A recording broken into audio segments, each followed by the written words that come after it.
There are instances. there are Howard as War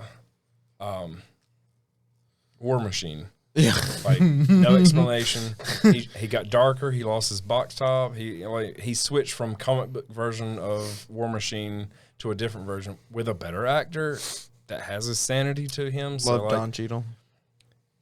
I do too. And honestly, I loved the original version that we saw of War Machine. I really did.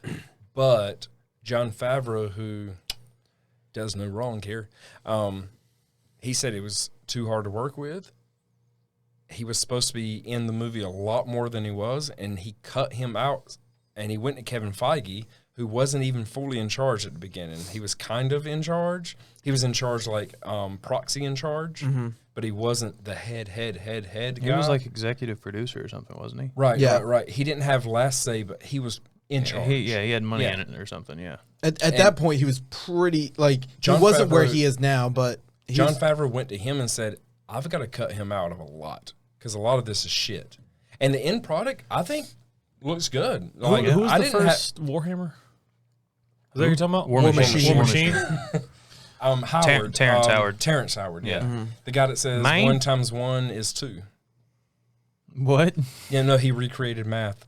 Look it up. I won't go on a tangent, but look up. That guy. Just Google if you're listening to this and you want another tangent. The guy on the left. I didn't notice that switch. No. Yeah. Well, you were. Oh my God! Well, he was. Shit. Okay, so You're the only person. We were like, I mean, I noticed it, but I mean, I'm just thinking like we were young. Yeah. Well, that's like I didn't notice. Maybe he just doesn't remember it. I didn't notice. We're young. I didn't notice the Some Crab of and us were Goyle grown switch as in Harry adults. Potter. Did y'all see that? The who? Crab and Goyle. Yeah. They cut one yeah, out yeah. because he got busted for growing marijuana at his house. I only noticed it. Dumbledore was replaced. Yeah. Dumbledore was obvious. I only noticed Crab and Goyle after me and Crystal watched all because she had never seen them. Mm-hmm. So was War Machine. We had never seen them, and we watched them back to back. And I was like, those are two different people. That was the only reason I noticed. Yeah. War Machine, yeah. So, quick story about the War Machine thing. Terrence Howard signed on, and he was basically the second highest paid actor for the first movie, except Robert Downey Jr. tried out for the role, and Jon Favreau was like, this is it. This is Iron Man. This is Tony Stark. We've got to get RDJ. We got to have him. And Disney, well, Marvel, because it wasn't Disney yet, Marvel said, yeah, well, he's most famous not for his movies, but all the live feed of him walking through a jailhouse and courthouse with his hands behind his back. So I don't think that's a good look. And he was like, I'm telling y'all, it's the only way we can do it. If you're sold on me, you're sold on RDJ. And they're like, yeah, well, I don't feel it. And he kept on, and he spent months pushing the fact that Robert Downey Jr. had to be Iron Man. And then when other people that were there for the audition came forward and they're like, he stole the show. Like, he has to be Tony Stark. They're like, the only way we'll do this is if we put an insurance claim on him that will literally, he has to eat up. So if we pay him this amount of money, the insurance claim has to come out of him, because if he does any kind of drugs, if he does this, if he gets arrested, blah, blah, blah, we're pulling all of it. And we have to have so much insurance that it pays for all the refilming to replace him. Holy shit. And that's so expensive that he ended up with like $150,000, which, hey, if you want to give me $150,000. No, I think it was $500K was his total payout for the first movie. I think that's after toys, after his straight up at front was way under that. That's wild. He probably made a lot of money off It's front, probably like wasn't- when this movie drops, this is how much money you will have made. For what you filmed, this is what will pay you. That money was low. Yeah. And it was millions of dollars.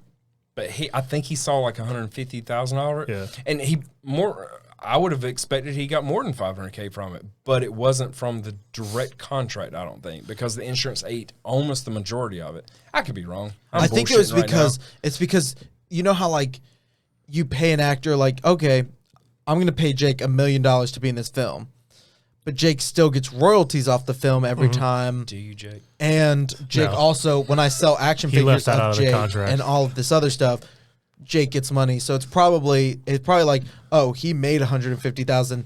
from just being paid to star in this film. Well, and then royalties and I toys and I had stuff. looked it up how much he made, because if you look at the difference between the first Iron Man and then Endgame, how much the difference is, it's kind of cool. And it's when you look up how much he made off Iron Man, it says $500K, and then how much he makes off Endgame is $50 million. So it could be $500K. woo! This is years ago that I'm remembering, but I feel like that is after the bonuses of whatever. It was probably like what he got box office and everything, because Right. they're able to calculate that now. But regardless, But I will say real quick before you point keep of it- going, I do like how Marvel does do a really good job hiring new people yes, to fill love roles. it. Because you look at was it Chris Hemsworth and the guy who plays Loki? Those are brand new guys on the scene. And that They had acting roles, but they weren't big. Like, no. They elevated them. Even Chris Evans was a lot of failures. Yeah. As if you look at him, Scarlett Johansson had Oscar-worthy roles in the Bill Murray movie or whatever, but it was indie roles. Man, I just They got her realized you're attention. right about Chris Evans. Like he did Captain America, and then he did a shit ton of really good stuff. Didn't Snowpiercer come out after? Yeah. after. God, that's a good Before- movie. The only thing before was like Scott Pilgrim was the only like good film It was that he was indie. in. And It was Fantastic indie. things and that he didn't Fantastic get- Four. Oh yeah, That was a No, failure. We don't talk Yeah. about Exactly, that. Yeah. it was failures, and his accomplishments were on low pay movies. So it's a big shout out to Marvel with their directors taking the time to bring these guys in, because Scarlett they had that Johansson. look. Scarlett Johansson is like one of the ones that like she was award worthy. Like she was highly seen, and yet she hadn't been paid big. It was still her first big movie, if you really think about it. Black Widow was her first role where she's like, "Give me the money." My biggest thing too, And shout they out didn't at first. shout out to those actors for signing on to that like 10-year contract, because you see so many people now who do like 2 movies and they're out. Did you hear that Kevin Feige actually came out and said that he will no longer? There's no longer contracts. You will do a movie, and if you want to keep because he basically said, I don't want anybody to come out and be like, well, I don't want to be a part of this anymore.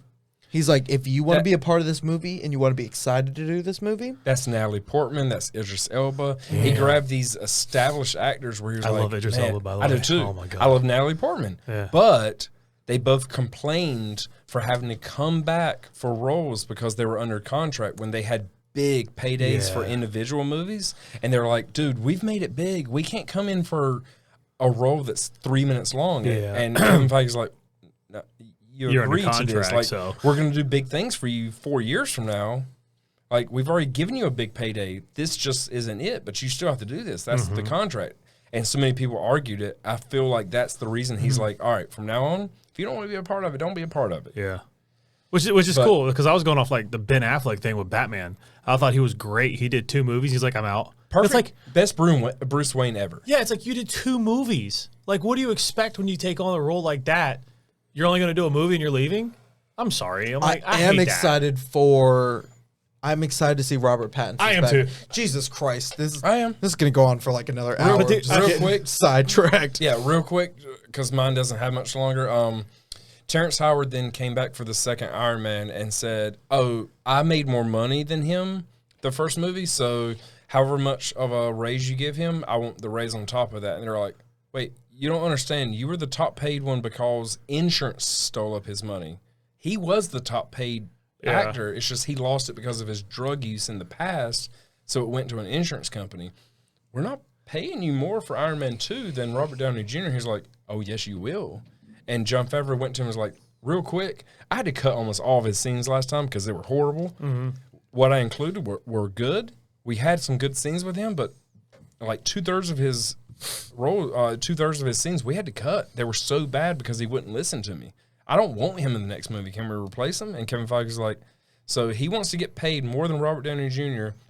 by this amount every single movie just because that's how it worked out for insurance reasons on the first one. And you don't like working with him? And Jon Favreau's like, "Yes." He's like, "Okay, he's done. Fuck him." Hey, Don Cheadle. Hey, hope you enjoyed that clip. Full episodes of the Small Stuff Podcast are available on YouTube and wherever it is you get your podcasts. Make sure you hit that subscribe button. Follow us on Instagram, TikTok, all the things, links in the description. We'll see you later.